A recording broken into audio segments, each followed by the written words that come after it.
Hi, Daniel. Thanks for coming. Thanks for having me, and thanks to Galveston Art League for allowing us to have this here. Absolutely. Thank you, Margot Snyder, opening this gallery specifically for us. My name's Daniel Meza. I'm an artist based out of Pearland, and I'm 44, and the reason why I say my age is I just recently started creating art after that many years.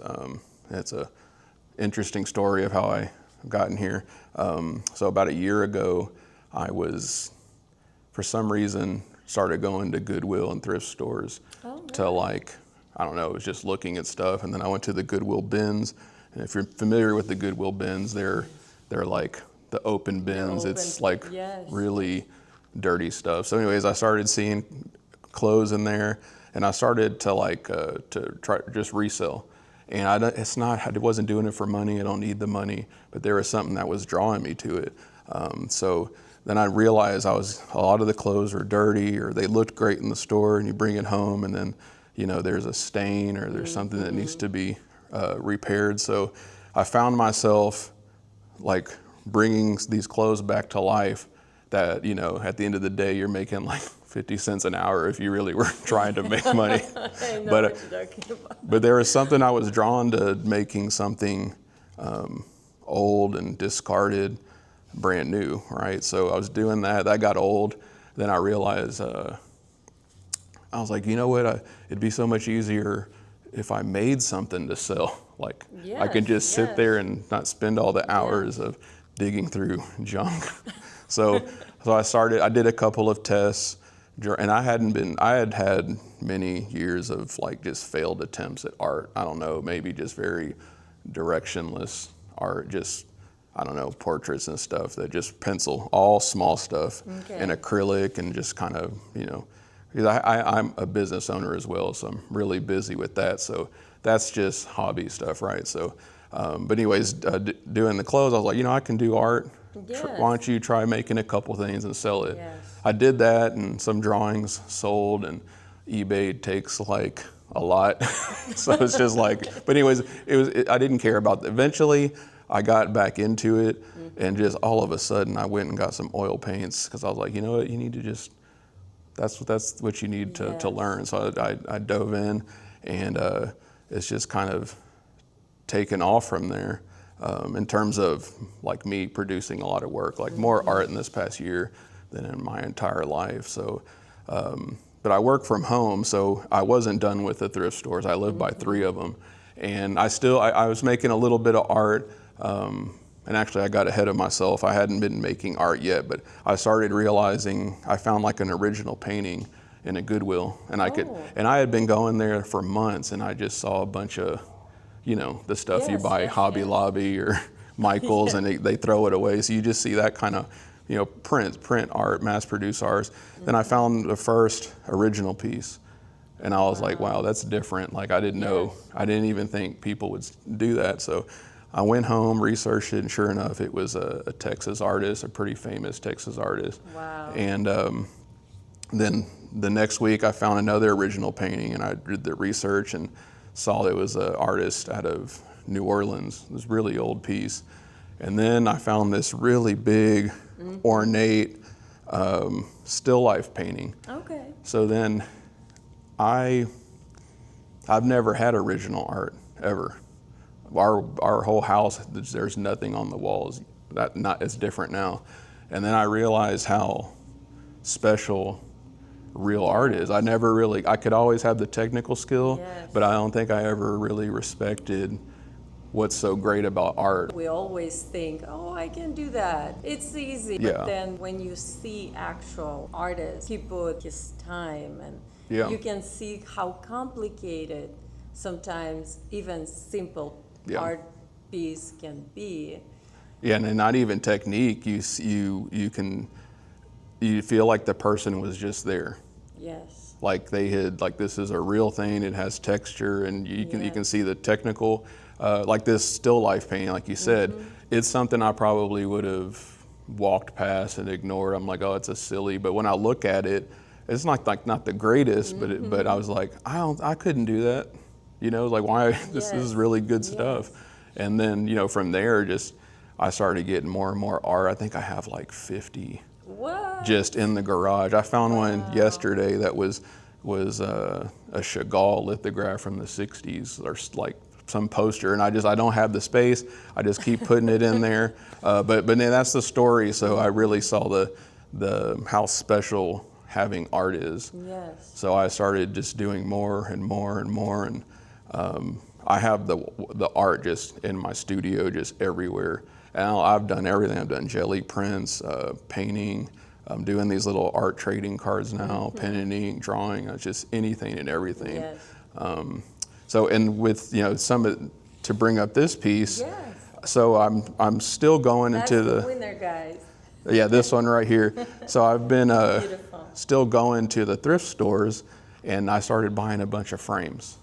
Not because the art is more rare. There's probably one every month, so I go to find cool frames. I saw this frame, and there was a painting already in it, but it was old and it wasn't that great, and it was kind of damaged, the paint. So I thought to myself, I was like, you know what? I see like a classical portrait in this frame. I just got a, motivation or inspiration. Inspiration, yes. So then it sat there primed for a month or two, because I had never painted a portrait that big. Like, that is daunting. Like, you do a little portrait, and you're not going to be able to inspect stuff too much. But a big portrait, it's, I always tell my wife, like, painting is hard no matter what you do. But I feel like the face is like, if you mess up one thing, it's really it's really magnified.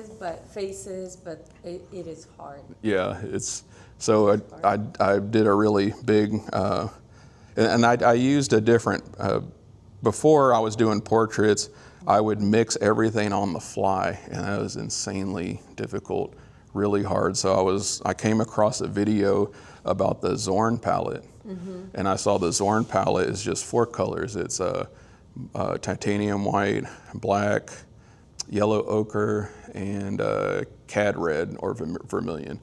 And from those colors, you can make a grid of like 20 different shades. Yes. So I did that, and I was able to match like everything, and I was so amazed. I was so happy. I didn't realize it could be this. It's still hard, but it was a lot easier to just focus on rendering and form, rather than trying to mix colors. That would be wrong, because I'm not the greatest mixer of color, but I'm getting there. We are our worst critics. Yeah. Sometimes artists, and maybe most of times, we think, oh, I'm not good enough, because we compare ourselves to masters, and everybody have their own maybe masterpiece that they love, and I want to do the same, but I'm not good enough. But I say artists should not do that. No, not at all. It slows us down. Instead of producing and trying, some of artists just, hey, I want to stop here, I'm not good. And no offense to our relatives or friends, but they sometimes, and you kind of rely on their opinion, It's like, do you like this? And you're like, I'm not sure. But it's actually opposite. And it can be like absolute masterpiece. And I also realize, like, you have an idea in your mind, what you want it to look like. Exactly. You have a goal of what kind of artist you want it, and then it never goes the way you want. It can still be beautiful. And that's a skill I'm learning recently, to just love what you do, because it's never going to end up how you think. Like, even some of the source images, some of the other portraits I've done, the colors are way wrong, but it still looks amazing to me. So I was like, you know what? It's a reference image. I'm not trying to copy it. I'm just, that's what I have to tell myself. So trying to get someone's style. It's, Absolutely. So this is a stunning portrait, and the colors that you used is just amazing. Do you remember what was the painting that inspired you? So I use, this is kind of a touchy subject with artists, but I use an AI model to help me with reference images. What I don't do is say emulate a style. I figure classical or pictures of like, I understand the ethical issues of that, and I do not. It's just a reference image, so that's all I use it for. So it was of my reference, a prompt of my making. It was like a angel with the direction of the face, in a classical style. Thank you. And I'm looking at different styles. This one is a great idea. Tell us about this one. Sure. So these all three have come from the thrift store, and it's this one, I saw it and I immediately had the inspiration. And that's why I like to use the thrift stores, because there's something about it. It's just you just get an instant what you want to paint. But this was it was supposed to be horizontal, and it was 3 pairs, and I feel like the style was like maybe early 2000s. It was like that faux fin, I can't explain it, but very dark, and it was a print, and I thought this canvas was so unique. It's stretched over. Like, why did they make it curvy like that? Yes. So I immediately thought to myself, a saguaro cactus would look great. It'd be like tall, and then I love those colors. And the way you painted the sun is just beautiful. The way you blended colors, like you are absolutely talented. Oh, thank you. This piece. This one was part of a 3-panel painting at Goodwill, and it was already textured. And I was like, wow, I really love the texture. So I thought of sunflowers, and it's representative of my family, me, my wife, my daughter. Oh my God. So it's really cool. I really enjoyed painting on the texture, and I sent that in the message. I know is that something else where I was like, it's very forgiving. Yes. It's like with all the texture, you don't even have to be precise, and I like the way it looks. It almost looks like concrete in a way, like a. Exactly. And I'm trying. You can see it through all of them. Yes. And it's really good for. I did it for this one as well. I did try a blue, and it was too muted, so it might just have to stay red. And I like it bleeds through a little bit, but I'm still trying to figure that out. I'm still learning. I was like, what else can I use besides pink? But if it's looking good, it's looking good. So this was the first one, and I love the texture so much. On this one, I textured that myself. So it kind of looks like what did you use in this? It's like a modeling paste. Modeling paste. And I realized how expensive it is. I think that was like we need to sell that, guys. Yeah, absolutely. To recoup some investment. Yes. It was like three jars of it, so it was. 3 jars. Oh my God. It was a lot. It is expensive. Well, it was textured coarse modeling paste, so they had like maybe there's sand or something in it. Oh yes. And it tore up my foam. The foam brush. I should have used a paintbrush, but I used the foam brush. And there's probably little bits of foam all over it because of the coarseness. And then I used a paper towel and just kind of like whipped it. Yes, because artists, when I just started painting, that was an accident. My friend invited me for a cup of tea, and we painted, and I started blending with my hands. Whatever it takes. Whatever it takes. It's a good point. This is amazing. We think we have rules, but there are no rules. Yes. There really aren't. Rules. Yes. And that makes the piece so unique. And what I love about these being discarded at the thrift store is if the person didn't decide to get rid of this and send it to the thrift store, drop it off that day, and me see it, this wouldn't exist. Yes. And that's just I guess that's with anything, right? If they didn't make the canvas to put in the store for you to buy, but I just like that whole, what could be, And what's amazing, that even the piece that you can find in a thrift store may inspire other artists. Yeah, exactly. Which was your case. Yep. Yeah, that's beautiful. And I don't know what it is, but that's what's driving me, and hopefully I'll stop buying art from there because I do not have any more room. But they need to stop putting awesome stuff. So. Yes. Did you think of any collaboration? No, so I've been locked in my office dungeon, and which brings me to like I saw the call for artists, and I decided to just put the art out there. I put it online, but it didn't show much. So I put it out there.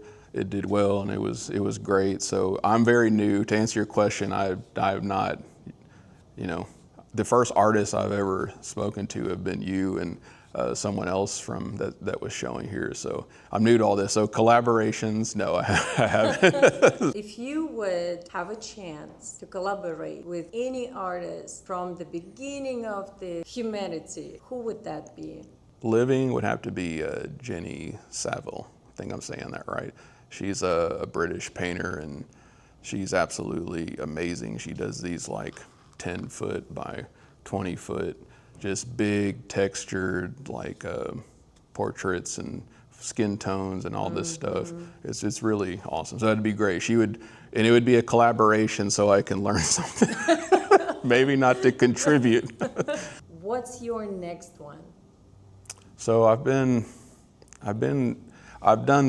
3 smaller angel portraits, and I don't know why I decided to do those, but I did 3 of them in a week, and there's probably the best ones I've ever done. This one of the smaller ones, and they're in their thrifted frames. So now I'm like, that's a lot to do in a week. So to relax, I saw a video where someone was making like to keep their sketchbook consistent. They do a prompt list of like words and themes, and then each page is dedicated to that.